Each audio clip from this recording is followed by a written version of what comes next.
So I want to make this video to show people who are interested in getting into towing what to look for when you buy a rollback. I'm not going to go over the suspension, or I'm not going to go over mechanical, just the tow body of the truck. If you go through my videos, I have that black rollback, which I still have. I bought that truck. I didn't really know a whole lot about rollbacks at the time, and boy, was I in for a ride. And I wish I would have known what I've known now, because I would have not have bought that truck. But now I already fixed everything, so it's too late. But I got a lot of money in that truck. I got more money in that truck than this truck, and this truck's a way better truck. So let's get to it. So most of your rollbacks are going to have this PTO switch. You're going to have to always put the e-brake on. Turn the PTO switch on. PTO kicks on. Some trucks you have to hit number 1 to make them high idle. So since this is a Miller rollback body, the bed slide and the tilt are here. Most of your other rollbacks like Jordan, Dual Tech, like my other truck, are on this side. So it's a little backwards, but slide it back. So I'm gonna go over the most important parts here of a tow truck. First thing you want to look at is the frame of the truck. So these Fords are really bad about cracking. You can see my finger mark where I checked it. They crack right here, right in front of this leaf spring perch. They crack right here, all the way up. My other rollback did it, and they welded it. I didn't know, and I'm still dealing with it. So always check down here and all the way up. Make sure there's no cracks. They will also crack right here, right in front of this fuel saddle tank escape. Check right here, make sure it's not cracked. You're buying a truck, you want to make sure it's been maintained. This truck's been greased. That's a good sign. It's been taken care of. Look at your pins, make sure the bolts are present. Look at your lines. See, this has a little dry rot cracks in the exterior of the hose. So I mean, something I would change, and I will change on this truck. Here's your bed lock. You know, your bed slides into your platform and your bed. Sit right here. The bed slides into this lock. Make sure it's not bent. Make sure it's still bolted down, and make sure it's not cracked. The biggest thing with these 550s is they overload them and they crack the frames. So I cannot stress this enough. Make sure you look at the frames on these trucks. Make sure you come over to this side too. Same thing. Make sure you look. Make sure it's not cracked anywhere. See where these cylinder pockets are? Make sure they're still bolted up. Make sure they're not cracked and damaged. Make sure the pins, this right here has never been greased down here. So, I mean, I'm probably going to pull the pin out, clean it, re-grease it. Same thing up top. The pivot pin's never been greased. So here's your hydraulic tank. Your hydraulic filter's in there. Does that look like it's ever been changed? No. So you should change your hydraulic filter at least once every year.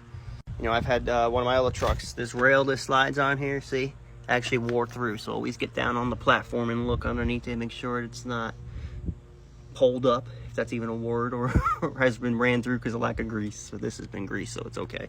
A big thing people miss are these bed rails. They rot out on these trucks because the salt likes to sit in here. This is all just visual pain. I checked every one of them, but these will rot out. Make sure they are not, especially right over here. That's a big no-no. So, you know, make sure your levers work on both sides. So this is the curb side. It's got some play in it. I mean, can't blame it for the age and use, but it's still acceptable. It works. You know, make sure they move and don't stick. So this side, the curb side, has the linkage because the left side, or the street side, has the actual valve body there.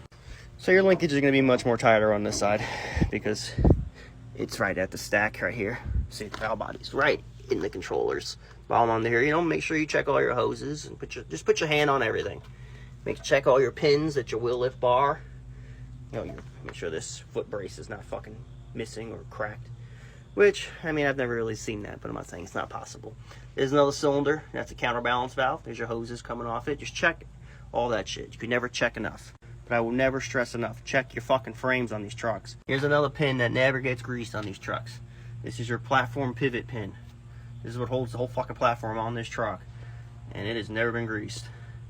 See that? Look how nice and dry it is. That should be oozing with grease. And I don't think sometimes it's lack of maintenance, but I think a lot of times it's just lack of experience or lack of knowing for a lot of people. These trucks need to be greased. You know, make sure your bed is not rotted out, has holes in it. This bed's in really good shape. The pockets are all good. They're all nice. Has these rails, which I don't think I've ever been off. This one's seized. I mean, I usually put grease right here where the platform slaps down so it's not just metal on metal. And you can see it's been rubbing this line right here a little bit. So this is a line, this return line. It doesn't look like it went through it, but you know, something to look at.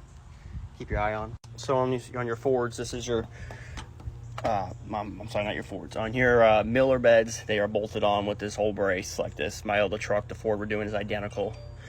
Make sure your fasteners are still there, not loose. Check them. Make sure it's bolted along the whole way. You'd be surprised the shit you come across with tow trucks and people, what they do to them. So, check all that.